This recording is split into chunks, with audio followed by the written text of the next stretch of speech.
Hey everyone, welcome to this interview for Geeks Under Grace with Say Goodnight Kevin, or his real name is... Kevin.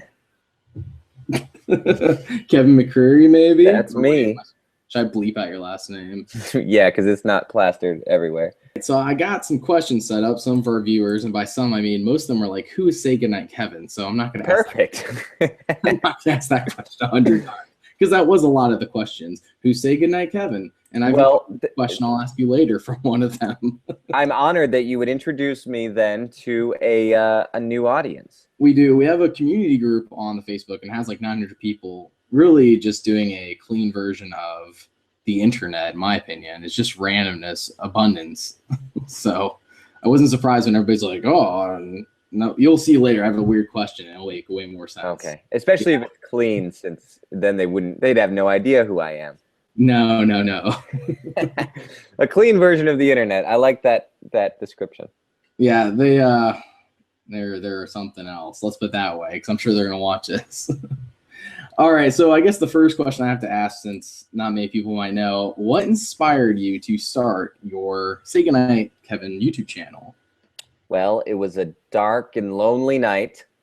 I was laying there and I was feeling down because I wanted to do something, and I looked around and I was like, I have the technology, and so I actually started my website at that time, and like the Say Goodnight, I bought the domain. I was like, I should do Say Goodnight Kevin, because that's my name and it's a quote from Home Alone, actually, and then I started that, and then a few months later, I actually put up a video, and I think probably in reality that is true what happened, but also like I've been in media for a long time. I really enjoy doing it, so I've always put out like some sort of online content, and then I had recently moved to Nashville, and I was friends with Blimey Cow, who you mentioned you previously interviewed. And I was working with them on some stuff, and I was like, there's something about becoming friends with people who do something that you want to do, and it becomes like so much more attainable. Like it seems like, oh, okay, I could do this. I don't know. I think I equate that to like just surrounding yourself with people who do what you want to do. I think that's a really important thing, because then it just seems more in reach. It's so easy to, like, if you surround yourself with people who don't have a lot of ambition, then you're going to just feel like, well, you're going to be okay with where you're at. And you should never be okay with where you're at. Well, yeah, because people who are doing something have set the bar up here, and you're like, well, I have to match that bar, otherwise I feel like less of a person, which is dumb, but it is the way we go. And as soon as the bar low, you're like, well, if I go one step above, then I'm all right. Yeah. Really, you're doing way less than you would have if you had better friends, I guess. Yeah, everyone get better friends. That's what we're telling you. Yeah, get better friends. You know, drop any of your friends that hold you back, you know? Yeah. Use people. Climb that corporate ladder. That's what I'm saying. Isn't there a title like how to use people and move on? I want to say something like that. I'm way off. I want to say it was a movie or a book. It was like how to use people and get better status. I don't know. Someone's gonna comment with how dumb I am, but I don't recall what the title is. That's gonna be my next video then. How to use people. Someone's gonna how to use people or something like that. I can't remember what I was gonna title it. Someone's gonna comment and be like, "That's what I was planning on doing, was using all my friends." Yeah. So that's a little brief history. It is. People already know my brief history. Well, if they follow this channel, they do, I think. If not, you don't need to know. If not, they need to look it up. They don't need. No one needs to know. Research. Mysterious. No. Yes. No. Yes. So another question I had was, what, if anything, separates you from other YouTubers besides the fact that you're just Christian? And I have seen the clip you've used 100 times where you go, Christian, which I do find funny. Yes, I was just about to play that clip just because you said that. I stole the thunder. I mean, I think there's a lot of Christian YouTubers and a lot of people who are Christians who YouTube, and it's actually surprising a lot of people who I've met who are YouTubers who grew up in Christian households. Like actually most people that I know grew up somewhat in the Christian cultural arena. Yeah. I think part of it is just like, yeah, I want to do media for the rest of my life, so I started a YouTube channel to do that. But then another part of it is just like wanting to connect with people, and I don't know that every YouTuber wants to do that, but I think the more successful people do, because it's so important. Like that's to me what is cool about YouTube is the way that we can connect with a community, and like people can, I don't think of myself as like, oh, I'm a YouTuber and then there's the audience. Like what's neat about it is that there's this community and there's people who watch my show who love to make YouTube videos and I watch their content, and we're kind of more of a community, and the people who watch it, who comment, and I get to talk to them, and the people who don't comment, they get to listen to me, which is my favorite thing, is just being able to talk and not have to listen. I don't think I've commented on many of your videos, but I did comment on the review of Fireproof, which segues into another question, but we'll get there. Yeah. I commented on Fireproof, and I said Courageous was a step up, and I did not expect my comment to be sitting at the top weeks later. Yeah. It is a step up, but I'm sure if it goes on that show, it's going to be torn apart anyways. Yeah, I am under a lot of pressure to review Courageous from a lot of viewers. I mean, I'll be honest, that wasn't that was my intention, because initially I was going to review Courageous, and then I was like, well, because I actually haven't yet seen Courageous. Oh wow! But I was going to review it, so I was going to watch it to review it, and I was like, well, two reasons I decided to do Fireproof first. One, I'd seen it, so I already had some things in mind that I thought were hokey about it, and then also, I'm more apt to, I know that like with Courageous, it'll be probably harder to like, I mean, obviously that's the point of the show, is to poke, but it'll probably be harder to like poke fun, just because the message is something that I can like definitely, from what I understand, it's about being a good dad, and I can stand behind that. Like that's something that I don't know who you are who would say that isn't a good thing to encourage, but you're not a good person if you if you say that being a good dad isn't a good thing to encourage. So that'll be an interesting thing to write around, that to encourage, you know, to I mean, not that I don't like, I do, what am I saying? I do still try to point out the positives about a film as well, while having some fun with the negatives. I think you'll be pleased to know that Kirk Cameron is not in Courageous. He was nowhere near it. That's a relief. That also goes like 75% of your comedy too. I know, yeah. What am I gonna? But I can always piggyback off of. There's some of the same people who were in. Oh, they're definitely. Yeah. See, so I can use that. Like the black firefighter, who's, I don't know what his name is, but he's like a main character in Courageous as well. Yeah. Perfect. I know they reuse a lot of same people, because it's all from the same church. Yeah, that'll be fun. You know, their new film War Room is coming out later on this year. Not like I'm advertising them or anything, but we actually had a writer who got to see the movie already, and it's like 5 months from being released, and he was like, "It's way better than Courageous," and I'm like, can't imagine, but I guess so. I'll trust you. Yeah. Well, I just watched the preview of that film. Someone shared it with me and was like, "Hey, review this when it comes out." I'll get into it when I review it. It's just the whole thing is like this. I don't think it was the Lord's Prayer, but it was like it was a prayer. Like the whole preview was. So it's obviously like very blatantly Christian. It's Christian. And all their films like cater to the Christians. Like they're not looking to convert people as much as they are to like make you a better person, I guess. Yeah. Which is what it seems to be when I watch their films. Yeah, I'll be interested to watch those. What was the question? then. Oh, there wasn't a question. I just brought it up. I don't think people realize sometimes you can't do movie reviews of movies until they're out on DVD for the obvious reasons of you need the footage without illegally obtaining it. Yeah. Watching you guys.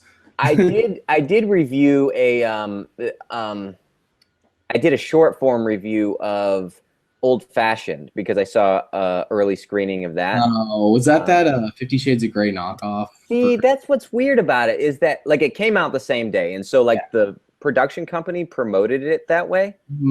But the movie was actually in production long before 50 Shades of Grey was, and so it was not. I mean, I haven't seen 50 Shades of Grey, so I don't know. I've heard what the movie's about, and I've seen the preview, but I actually enjoyed it. You can watch my review. I mean, it's still like it's still a Christian film. It's still an independent film. Yeah. So it's got those little things to it. But I actually liked it because it was the cliche chick flick storyline where you've got the guy and he's got a problem, and then a girl comes along and she kind of teaches him not to have a problem, but then like he falls back into that problem at kind of the climax of the film, and you think they're not going to get together. Then they realize how much they've both learned. So it was that storyline, and I don't think the creators like were trying to hide that, but it was that storyline, and it was just as funny as some of the other like romantic comedy films. But what I resonated with was the guy's problem was legalism.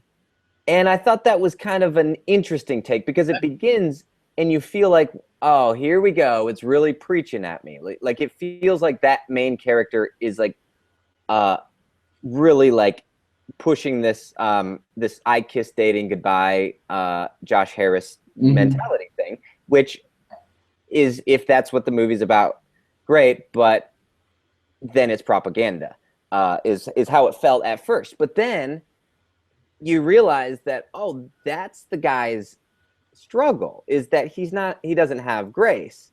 And it's really fascinating how they work with that. And in that, I think they made a, if it wasn't like promoted as the 50 Shades of Grey, the Christian 50 Shades of Grey, I think it would be actually more appealing to a secular audience, because I don't know that it actually appeals as much to people who would be looking for a alternative to a 50 Shades of Grey film, because they would probably maybe be a little more offended by the way it, like, I'm not gonna give away the ending, but just kind of the journey that goes on, because but it was clearly written from the heart of the writer, like, and personal experience. And the reason I think that is because it connects very much with my own personal journey and experience in faith, and to like find myself being very like preachy. Like when I went to college, I was like, and it was, a lot of it was just I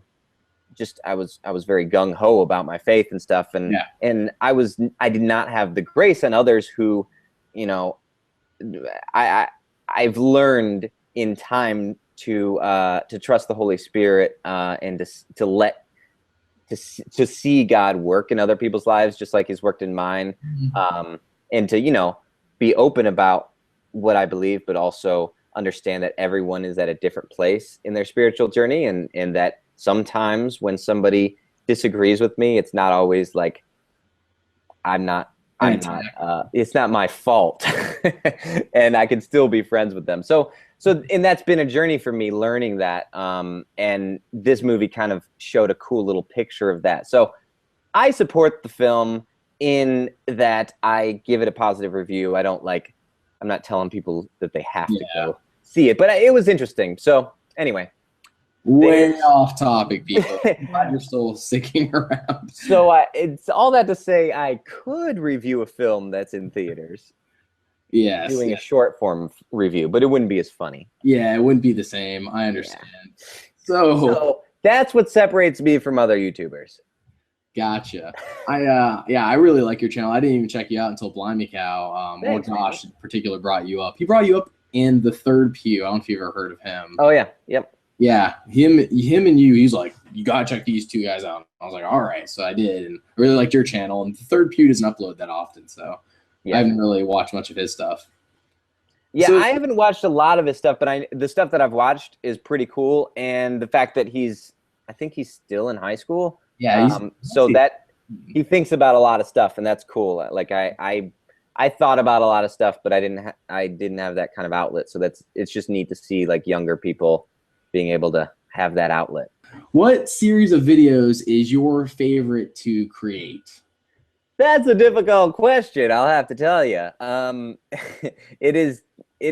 I like all of them. I mean, I just started a new series called Movie Facts, youtube.com/moviefacts. Super excited about having that URL. And basically, it's just me giving like 5 or so facts about a movie or like history of movies. Like I've done Superman and just did the Joker. Going to do the Avengers. But I will get out of comic book films. But it's the summer, so all the movies are comic book films. So that's the world we live in at the moment.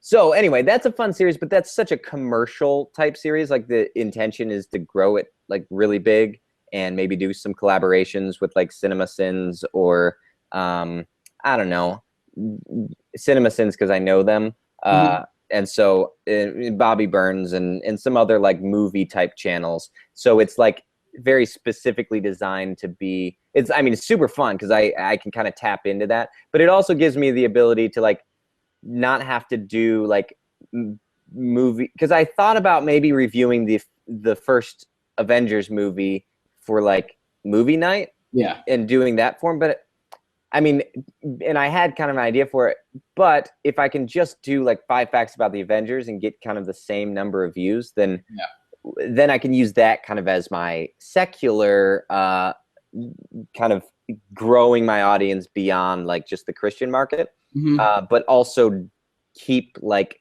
because I'm gonna do more than I want to review that Prince of Egypt movie, not Prince of Egypt, but the Gods and Kings film. Exodus. Yes, Exodus. Yeah. I want to review that one and Noah and some other like so vaguely like Christian films too. So I probably will keep it primarily like since I'm doing movie facts, I feel like with movie night, say movie night, Kevin, I can then feel more comfortable just keeping that with like Christian stuff. Yeah.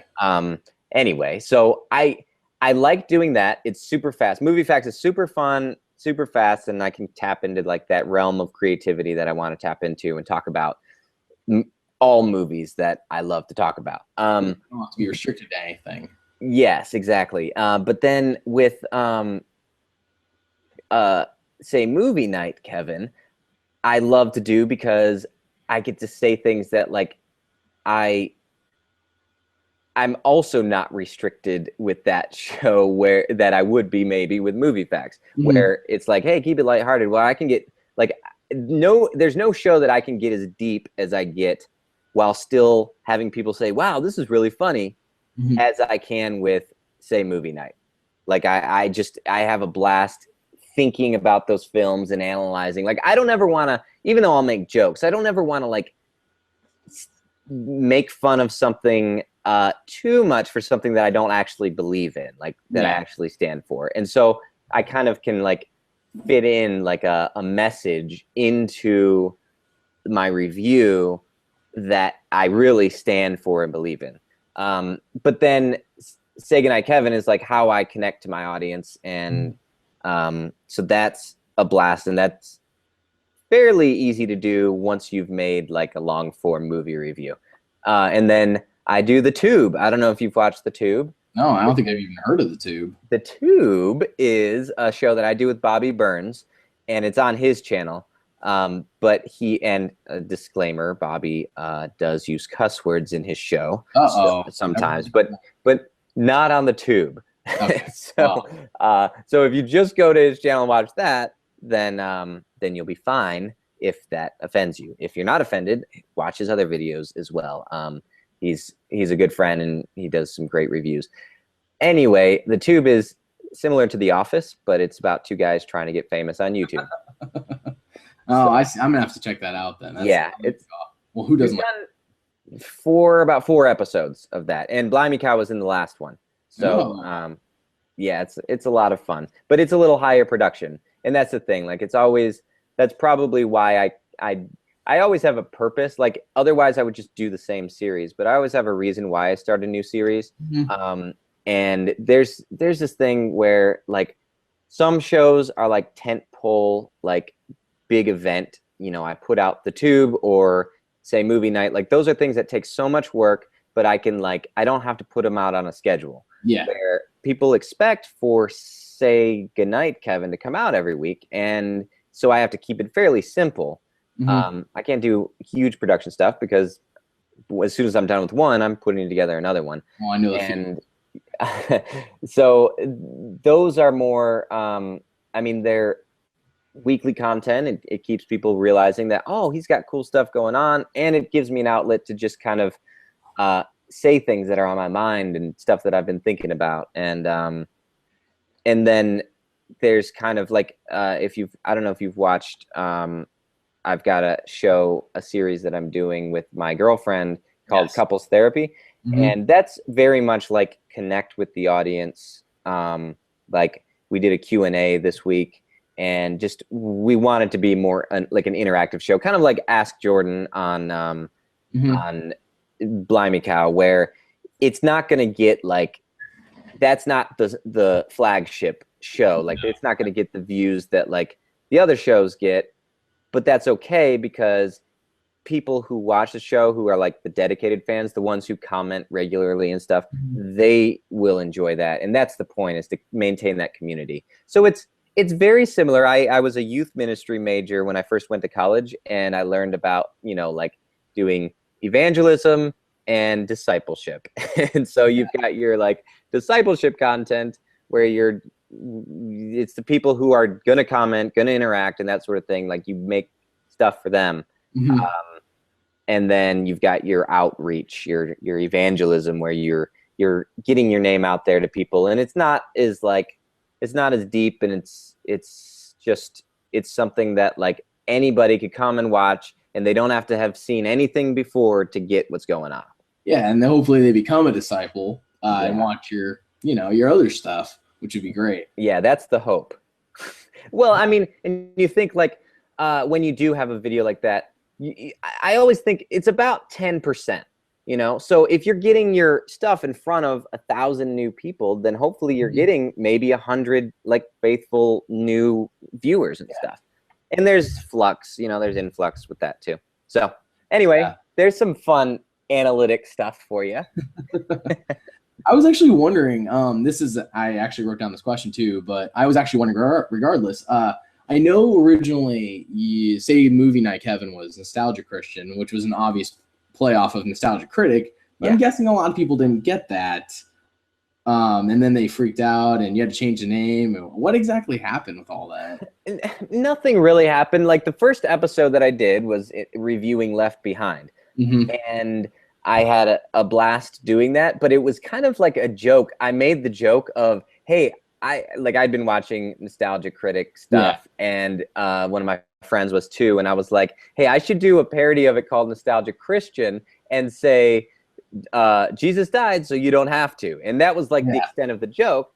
And then I said it to someone else, and they were like, that would be hilarious. You really should do that. And I was like, you really think I should? And they're like, yeah. So the idea was originally just to do a parody of his show based on that one joke. But actually there's actually this whole like market of movies that aren't being reviewed.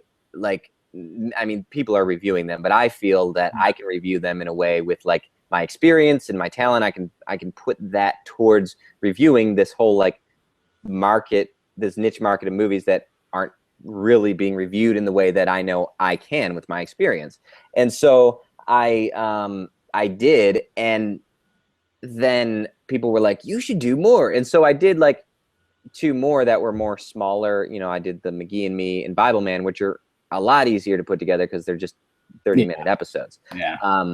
And then people were like, they wanted more. And then I did the God's Not Dead one. Oh gosh, that was your best one. Well, thank you very much. That's my most popular one. And I was like, well, if I'm going to do this on a more regular basis, I'd like it to be my show and not just like a parody. So nobody asked me to stop. I mean, some people are like, this is totally a ripoff of Nostalgia Critic. Or then other people, you know, were like, hey, Kevin, what I appreciate is that most people still like, and I'm about to humble brag about myself, but most people were complimentary even when they were criticizing. So they were like, hey, you're a total ripoff of Nostalgia Critic. I mean, it's a really good ripoff, but it's and then a few people were like, you know, we don't really like that you're making fun of Christian movies. I don't think you should do that.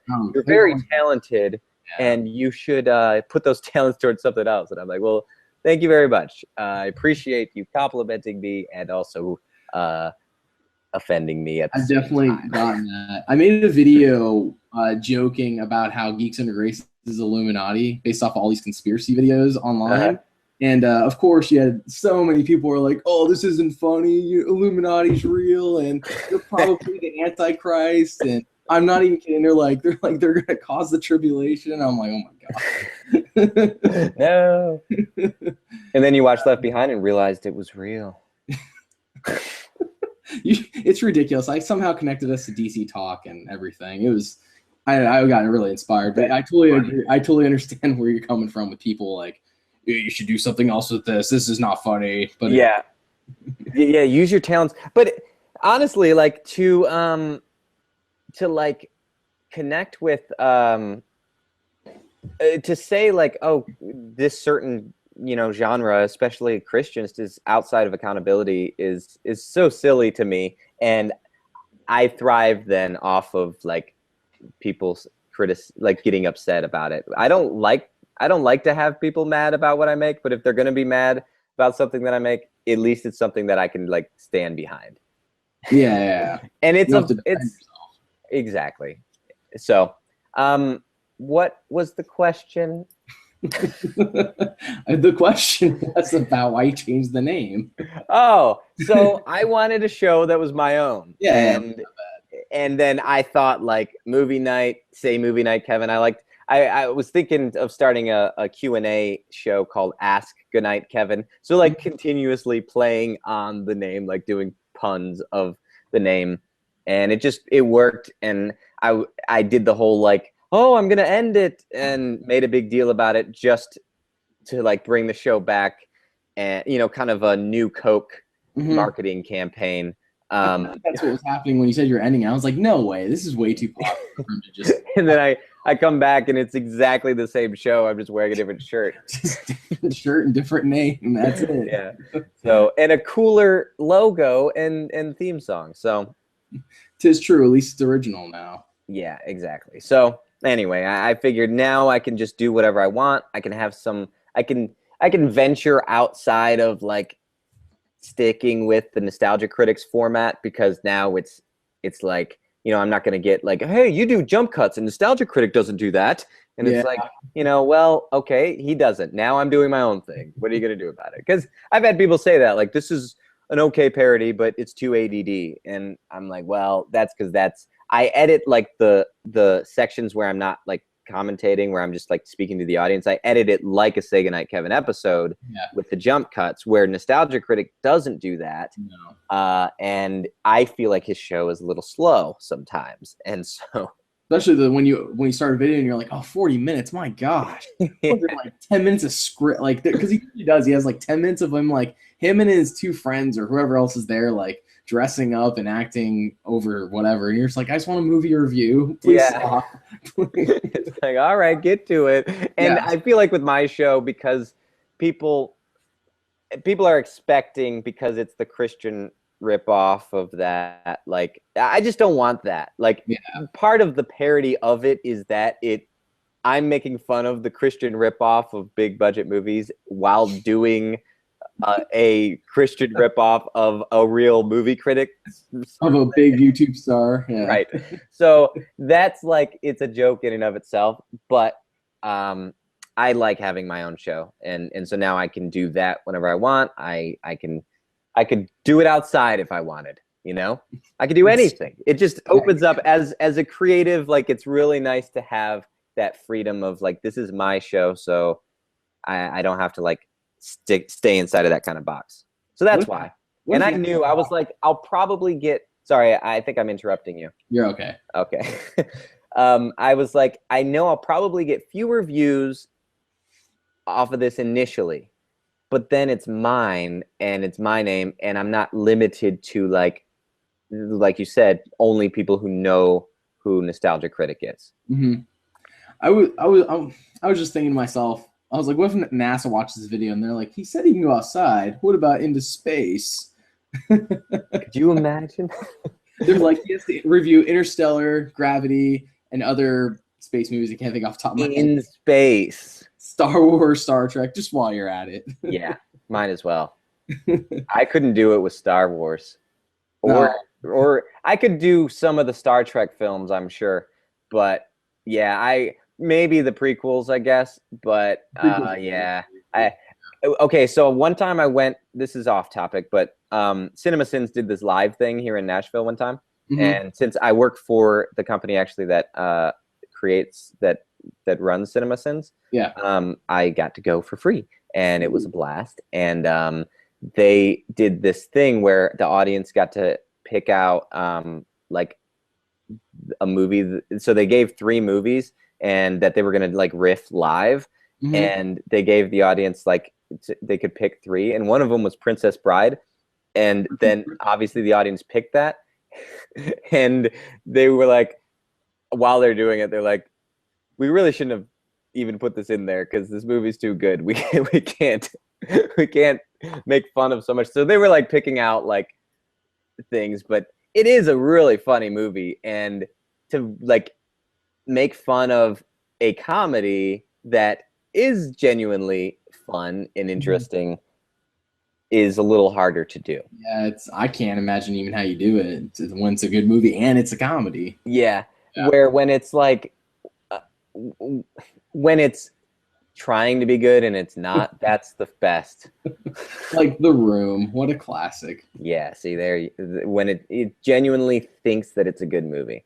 I was going to ask you if Say Goodnight Kevin was your full-time job, but I think we've kind of answered that one. It is not. No, it is not. Not at the moment. Not yet. Working on it. So one day you're hoping it will be? Well, it's part of my job because I work for a YouTube network, and do you watch CinemaSins?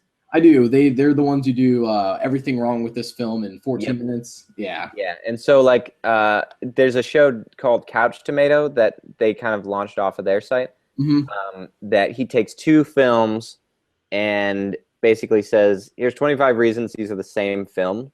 Mm-hmm. And it's very funny because he'll do movies that you wouldn't expect, or you might partially expect. Like, he did Lego and the Lego movie and The Matrix, and he's so good at it that, like, you watch it and you're like, wait a minute, these are the same movie. Like, they're not, but the way he does it really makes you think that it is. And so it's such a great show. It's a funny show, and I was part of developing his show into like artist development sort of thing. So yeah. Like we found him. I think Bobby Burns actually found him, and he had like 7 or 11 subscribers or something like that. And Bobby was like, this guy's so funny, but his video quality was pretty low. And so we, like, helped him, and then we signed him to our network, and we helped him, like, get his video quality up and sounding good and everything. And then we launched off CinemaSins. Now he has like 200,000 subscribers.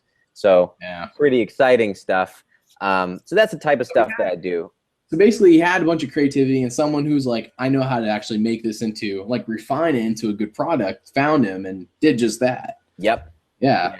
Yeah, that's actually an inspiring story for most people who are like, I wish somebody would find me on YouTube, because there's probably a lot of good content. It's just hard to find now with all these sponsored and. Oh, it is. Yeah. I mean, and even that, like, the like I'm looking at AdSense as kind of like an extra thing, where, because it's dropping, like the AdSense, don't tell Google I told you this, audience, but Yeah, I mean, you can just see even in big YouTubers, because the competition is getting so high that that like what you're making per 1,000 views or whatever is dropping. Yeah. And it fluctuates anyway. Like around Christmas time, it gets high and then it drops down low. But I mean, I don't make much off of that at all. I think like basically what people are giving to the Patreon is what I make then off of Say Goodnight Kevin. And then like anything extra that I do is just, I don't know. It's just fun. I love having the channel and having the audience is a blast in the community. And it is, in a way, it's cool because I can edit like at my job. And so like I'll work as long as I'm getting my job done, like the other stuff, then they're okay with me doing that. So it's kind of a sweet gig that I get to like basically do what I do for Say Goodnight Kevin for other people and also Say Goodnight Kevin. It's kind of like you're getting paid for it. Kind of, yeah. I can kind of convince myself of that. You're like at work doing it. You're like, I'm getting paid for this. Yeah, basically, I'm getting paid to do what I'm doing right now. Or I'm gonna have to work really hard late into the night tomorrow on somebody else's thing. Yeah, it's rough. Yeah. I was actually curious. I'm sure other people might be curious too. But like, what camera and microphone do you use for your like regular videos? All right. Well, I use the Nikon D7000. Which is an older DSLR. It was like one of the first Nikon cameras where they started implementing HD video into it. And so there's a few things about it that are a little bit rough in that like they weren't thinking necessarily, all right, this is going to be a video camera. They were thinking, let's put HD video in a DSL as like a bonus camera. Yeah. And so now everybody shoots with that, but it looks amazing. Like it's a good looking camera. And what's cool about it, the reason why I mentioned that it's so old is that like you can buy them used, which is what I did with mine, because I used to have one and then I sold it and then it started Say Goodnight Kevin and was like, whoa, wait a minute, I do like doing video and was borrowing somebody's. So all that to say, you can buy them for like under $400 used on Amazon now, which I mean, when they came out, they were like a $1,500 camera, and it still has a great look. I mean, it looks better than like a T4i that you would pay for the same price, like you would get for the same price. It just doesn't have like the touch screen on it or like all these bonus features. It's like buying a 10-year-old luxury vehicle or buying a brand new bottom end vehicle. Like you're going to pay the same price, but then you've got like automated windows and like all those luxury features. Maybe they were luxury, it's still a solidly built car is what I'm saying. So all that to say, that's the camera that I use. And then my microphone, my microphone just stopped working, but I bought it used and it had like whenever you unplugged it, like the part would pop out, and I think the wires just frayed eventually. Anyway, typically this microphone doesn't do this. It's the Rode NTG. I'm not sure which one though. 1000? 2. And it's a shotgun microphone. Yeah. I have an Asden shotgun. I think I know what you're talking about. Are you talking about the cable that goes from your shotgun to the camera? Is that what frayed off? Oh, well, it's the plug part. Like it would come out like where you plug the so it's a XLR cable that plugs into it. Yeah, that's what I have. So it is the NTG. So the XLR actually pins would pop out. Oh. And I'd have to push it in every time. And I think like they just popped out one too many times, and then now it's just because it's just making a loud sound. So I actually just ordered a new microphone, which is the Rode NTG4, which recently came out. Yeah, it's 2 more than the NTG2. And I better double the quality or else. It better. So yeah, so once that comes in, I better start my audio better be like twice as good. No, but I do recommend those microphones. The NTG2 is pretty cheap in price, relatively speaking, in that I would prefer the Sennheiser, whatever industry standard, which is like $1,000. Sennheiser makes a microphone like that, but to spend the same price as a MacBook on a microphone is tough. That's real tough. I saw one Rode microphone. I want to say it was an NTG, and it was like $700, but it was super nice. I think the NTG3. Yeah, it needed phantom power. It was the NTG3, and because it needed phantom power, I'm turned off by wanting to get this if I had the money. So I ended up getting an Asden because at least my camera powers it, and I don't have to deal with all that while I'm trying to shoot stuff. That's true. Yeah, the NTG2 actually needs phantom power, but you can put a battery in it. Oh, see, yeah, it didn't have an option for a battery. The Asden does, which is why I actually got it. It wasn't the camera that powers stuff. It was AAA battery. Nice. Yeah. I have a Zoom H4n, which is what I record onto. So I actually record audio and video separately, do the clap, and then I just line it up every time. Yeah, I got you. So that's my setup. I was actually wondering also let me mention. I'll just, you don't have to keep this in, but I do a podcast where I give like technical advice all the time. Josh does that as well, I think. It's with Josh. It's called it's called the Inner Tube. No, not that one. I was thinking of his Dear Future Josh. Yes, that's the one I've heard. I haven't heard. Yeah, he gives like. I haven't listened to his podcast. I'll be honest.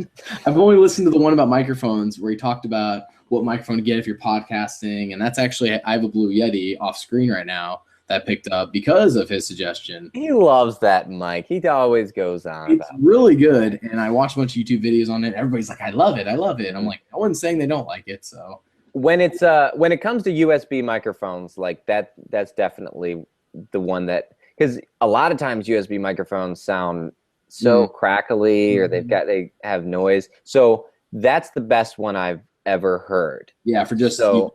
The thing that I've heard is that the main thing is that USB just wasn't designed for powering and transferring microphone data.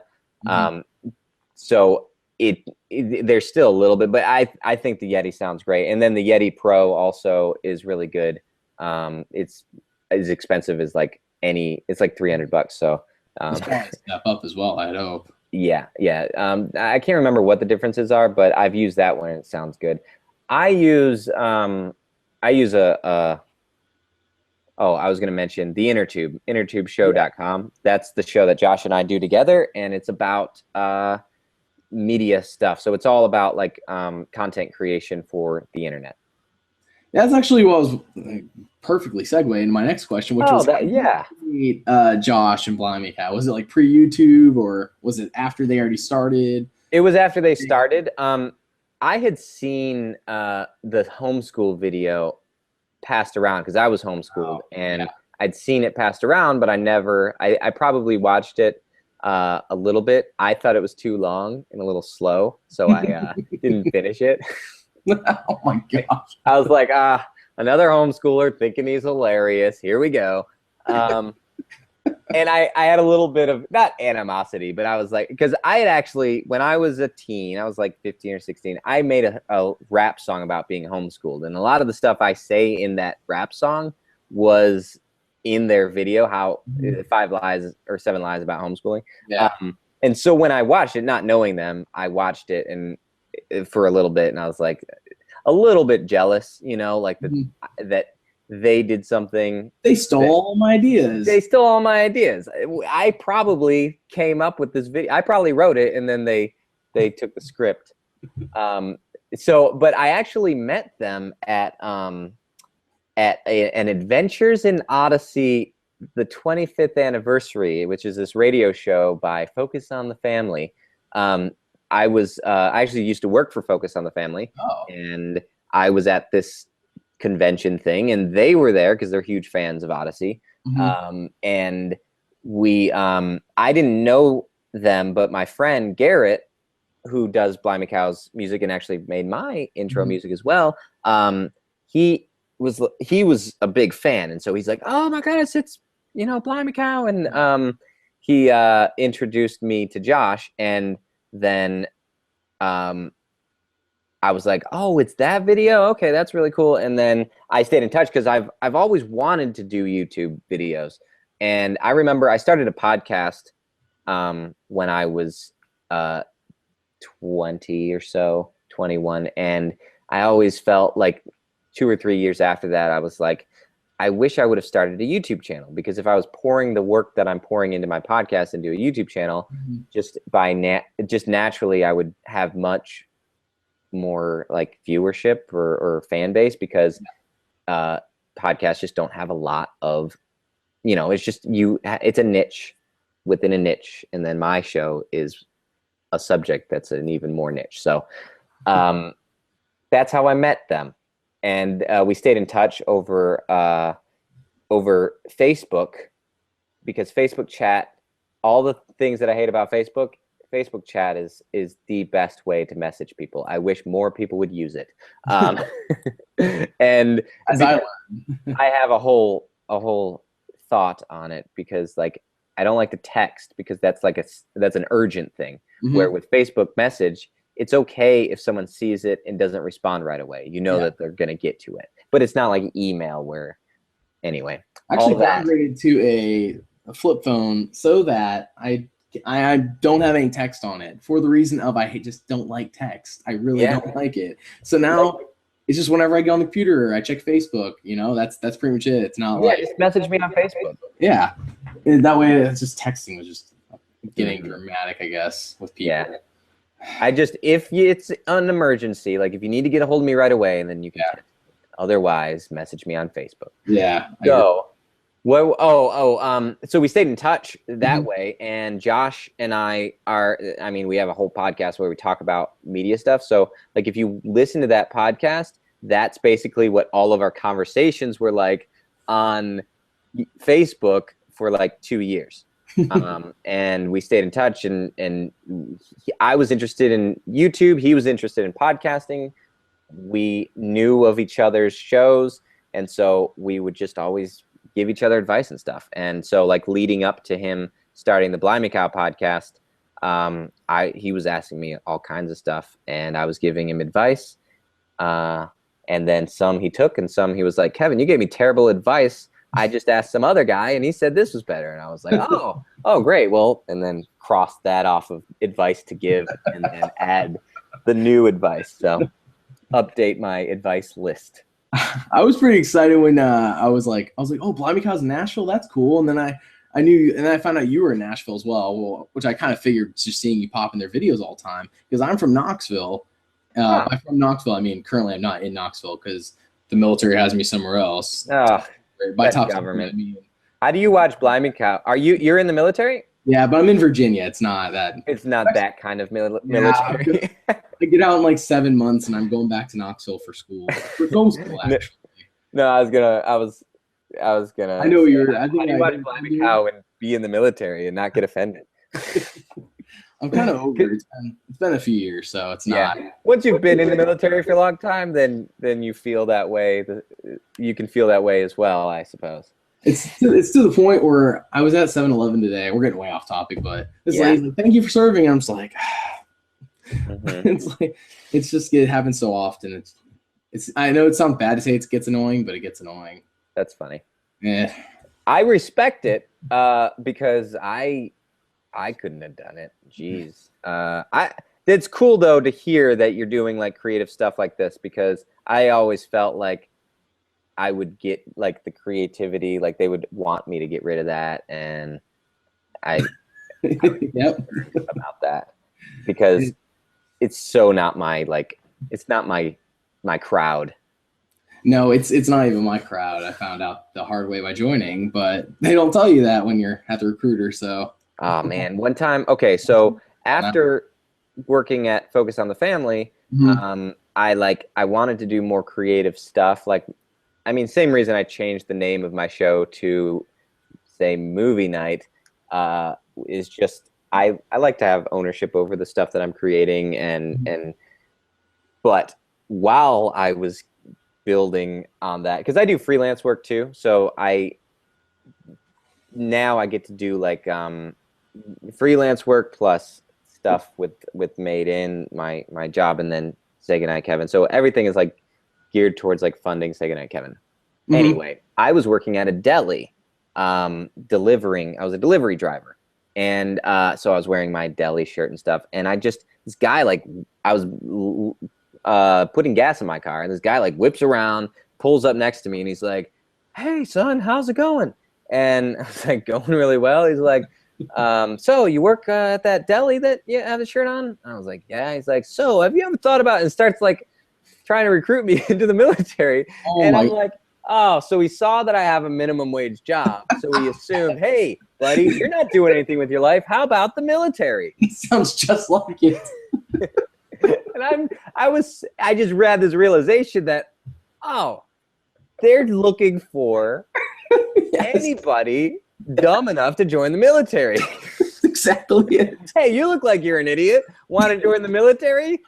I was at Subway. And I'm like, "Sir, I have a college degree and I'm just working here part-time, and no, I don't." He's like, well, what's your degree in? You could use that in the military. And I'm like, or I could just use it for myself to make goofy YouTube videos. You'd be surprised. Luckily, you were smart enough. You'd be surprised by the amount of people that have degrees. And I'm like, why are you doing the same job I'm doing when I don't have a degree and we're getting paid the same amount? I'm like, duh, you should have not joined. But they're like, oh, one day I become an officer. And long story short, it is nearly impossible to go from being enlisted to officer. Mm-hmm.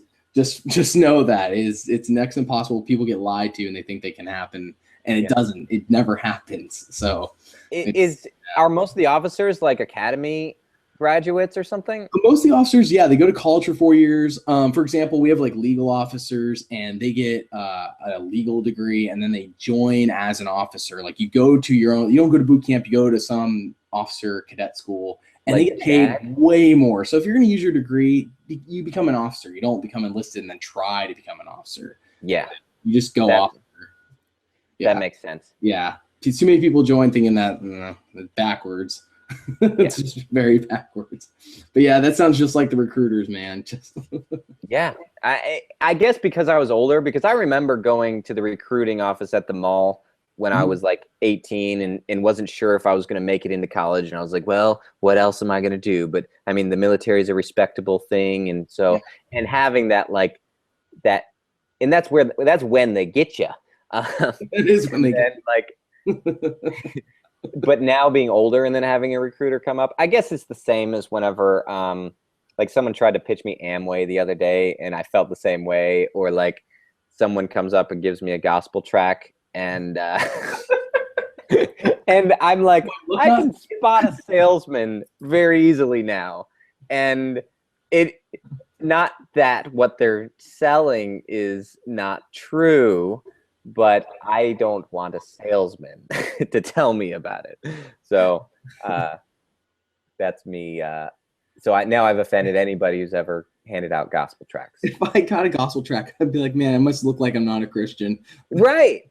That's the thing. Like I've had people come up to me and are like, "Sir, I just want to give you this." And I'm like, "What? Why? If you're giving someone a gospel tract, you shouldn't, because you should just know them well enough to be able to talk to them about it." Like to me, I know I'm like super cynical, but I feel like I've gotten to the point where I think they're useless, because if you don't know someone well enough, then it's not time to just talk about that yet. Yeah. Like just, hey, here you go. I don't know you. You could be a Christian or not. Like you should know if someone's a Christian or not when you're giving it to them. And if you know them that well, then why do you need that? You could just talk to them because they're your friend.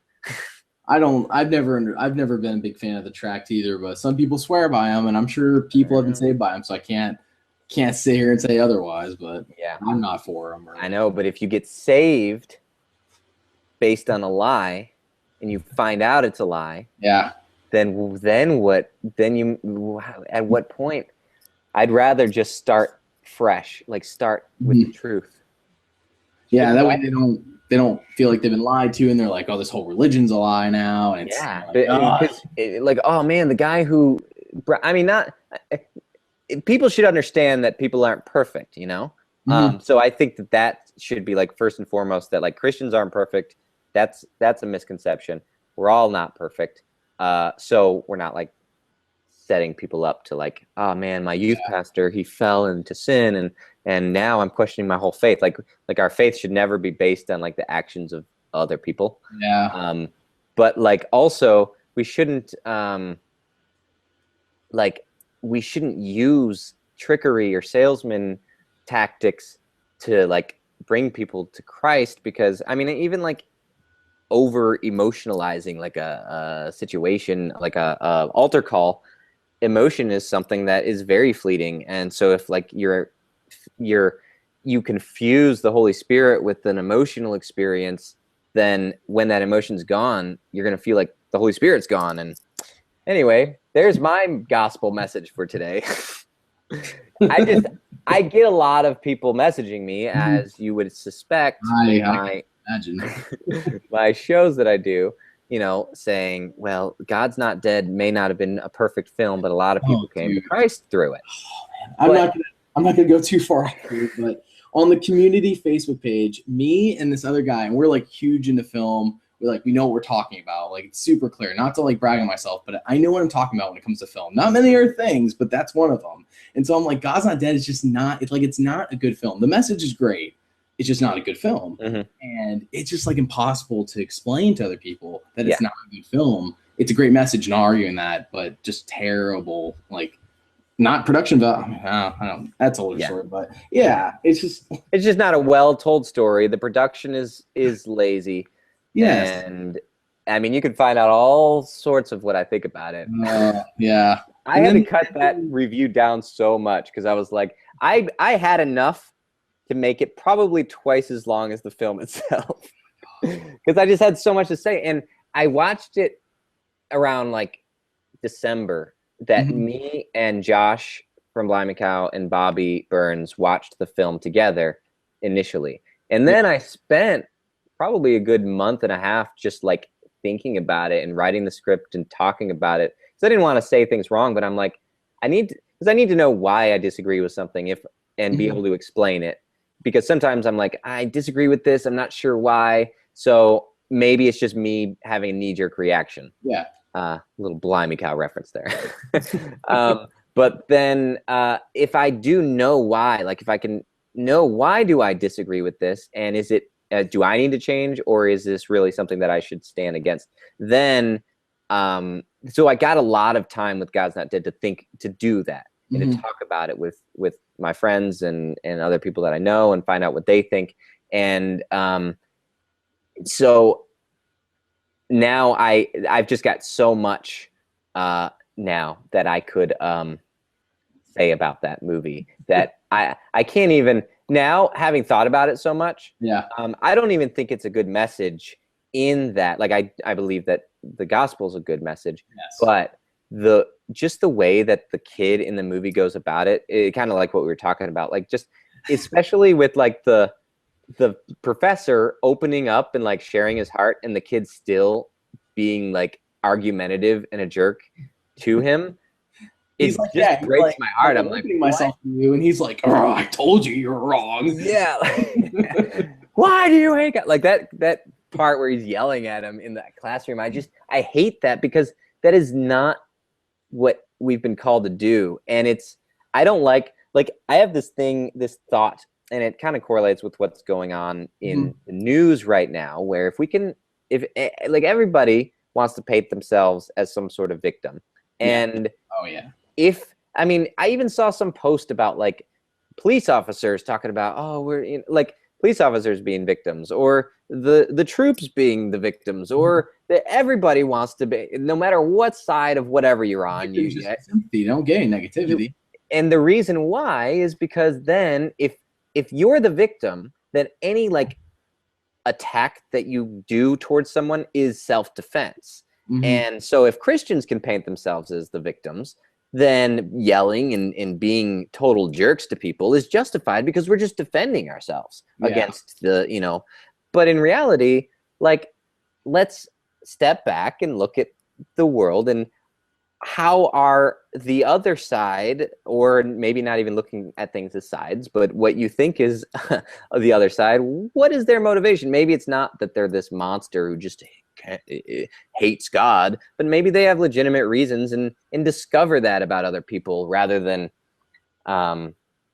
yelling at them and embarrassing them in front of their classroom. And do they really need to be on death's door to be saved? Is that that was like the worst ending of a movie. That movie is because that's what that movie's like, a rallying like thing. It is. I think that Couch Tomato needs to. He wouldn't do this because he wouldn't want to offend people this much, but he needs to do Django Unchained and God's Not Dead, dude, and parallel those, because that's what it is. It's what is it? Revenge fantasy. Oh my god, it's a revenge fantasy film. Django Unchained without it being. No, yeah, I can't even. I'm not even gonna try to imagine. Like, I mean, Inglorious and Django Unchained, they're both movies that are like, it satisfies like that revenge nature, and everybody's like, yeah, you know, the slave owners, they deserve it, and I'm not arguing against that, but that's what they're called, revenge fantasy films. Yeah, God's Not Dead is that. It's a movie where Christians are like, yeah, he deserves to get hit by that car, or you know, like seeing these terrible things happen to people who aren't Christians, and not having any sort of compassion about it. Like, it breaks my heart, and it's unlike, I think, Django Unchained and Inglorious with the ending of the film. It is not something that I think it's more dangerous probably of that sort of mentality, because at least those are just like, they're just overindulging. Tarantino, right? He knows what he's doing. Yeah, and nobody's actually going out and doing those things. But this is a movie that's saying, in your everyday life, treat people this way. And just randomly text him, God's not dead. Just random. You know, and I just, it perpetuates this, like that part in the church where he's like, you know, how many of those people in your classroom would ever set foot in a church? And probably none of them.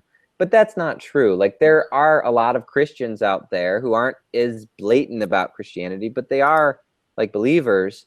And when we think like, everybody around me is not a Christian, then like you're cutting yourself off from a lot of brothers and sisters that are around you and may just not feel like being so vocal about it. I might be thinking the same thing too. Yeah.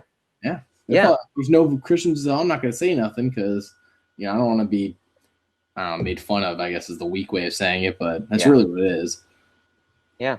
So, I mean, the movie is saying to be bold, but I think we can be bold in a more compassionate way. I like how we got from "How did you know Blind Make How" to Django Unchained. We came full circle, actually. Blind Make How isn't Django Unchained. I only have 2 questions left. So good. I was afraid you had like 10 more, and I'd like rambled through all of them. No. I only have 2. One was the weird question that I wanted to save till the end because I don't think the guy who actually asked this question is going to watch this far because I don't think he knows who you are. But he wanted to know, and I'm quoting this: how does he say goodnight? Is it with a hug or with a kiss on the cheek? Oh, well, I usually point and wink, I think, when I say goodnight. Goodnight. That's actually a lot better than all the thoughts I had when I was thinking about it. I was like, oh boy. With a kiss on the cheek? I do. Yeah. Well, you're in the military, so no. Well, actually, you're not allowed to ask that question, sir. Well, as of 3 years ago, that's changed. But right. Yeah. And the last question I had was: is there anyone else on YouTube we should be checking out? Well, Couch Tomato, obviously. Yes. But he doesn't need any help from me. It is a funny channel, and I would say there's a guy named, he's got a show called Entrepreneur or Puneur. He's got, last time I checked, he had less than 200 subscribers, and he's so funny, and he'll do stuff. He's a young guy, but he'll do stuff about like strange like holidays. You know, people say, hey, it's Friend Day or whatever, but apparently there's like an umbrella day, and so he'll do kind of a vlog style thing, but talk about that and talk about the history of that day and stuff. It's really fascinating. But he's really funny too, the way he does it. So I don't know if I could probably find it and send you a link. Was there anything else you wanted to plug before we go? I mean, I've dropped so many plugs, you know, like I've promoted myself so much in this interview that, but definitely entrepreneur. And then there's a guy, his name's Adler Davidson. I think that's probably his channel. He's really funny too. So those are two really cool guys. And then if I were to mention a third, it would be Gabe Miller. Gabe Miller, he makes music primarily, and it's like electronic music and stuff. He's really good at it. But then he also will do like tutorials or behind the scenes of how he made the music and stuff. And so if you're into like music, that's definitely somebody to check out. And that's it. Just everything that I've talked about. Go watch all of my videos twice.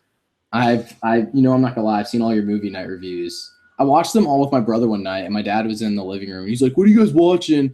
And I'm like, "We're watching a movie review of Left Behind." He's like, "That movie sucks." I'm like, "Thanks, Dad."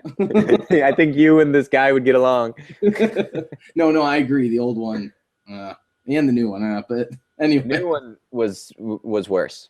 You know what? And it's a dirty secret of mine, but I actually own it on Blu-ray.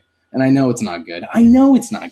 But I bought it on Blu-ray anyways because I'm like, I like the potential of what is here, but it's just not done right. That's on my list of movies to review. That one will be fun because I got to balance it. Like I've done too many where like my Christian audience is like, "What? How dare you?"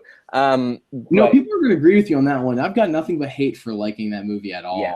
So. Yeah, right. Well, that's what I mean. Like, so I have to do some stuff that I think even Christians can admit are bad. Yeah, that is one of them. That one, I think the Noah one will get a lot of. Like, Noah one. You go, Kevin. Yes. Go, Kevin. Go, Kevin. I think everybody will be okay with me ripping on that movie. So, I haven't even seen it, but from what I've heard, I saw the CinemaSins episode of it, and I was like, "Oh, really? That's what they did with it? Holy cow!" Oh my gosh, it is so bad. Man, that movie, I'm disappointed because like there's so much room even within the biblical story of Noah to do some really cool stuff. Because I mean, there's some theories about how like Middle Earth is kind of like what the world was before the flood and stuff like that. And you have all these like stories about how angels like had babies with humans. And so like those are in the Bible. Like that's real Bible stuff. So fallen angels. Yeah, there's like cool, crazy stuff like of world building that you could build like a really cool fantasy world and still tell the Bible story of the and so you would get people who don't care about the Bible story, and you'll get people who do care about the Bible story. Both. Like it's such, and maybe I'm thinking too marketable. But it's a case where sticking to the biblical story makes it such a more marketable story, especially because you've got Christians and Judaism both. It's an Old Testament story, so they both recognize it as a holy book and a holy story. That's almost all of America. Everyone knows the story of Noah. You might as well tell the story, and because to see like. To see actually what's described in the Bible with like water shooting up from the ground and the like actual size of, to see that done like with the technology we have today sounds pretty amazing. Same with the Exodus story, like to see the plagues happen, really visually see a huge big blockbuster make the 10 plagues happen. That would be awesome. But from what I understand, they did so much other like nonsense stuff in that movie. I still haven't seen that one either. Yeah, I haven't seen Exodus either because I was so disappointed by Noah, and I'm like, oh, it's probably just another Noah. That's what people said, but they weren't bashing on his heart, so I'll end up watching it eventually. Yeah, so I'll watch it because I'm gonna review them. So yeah, I've been watching way too much VeggieTales lately. That's what's going on. Have you watched the new ones?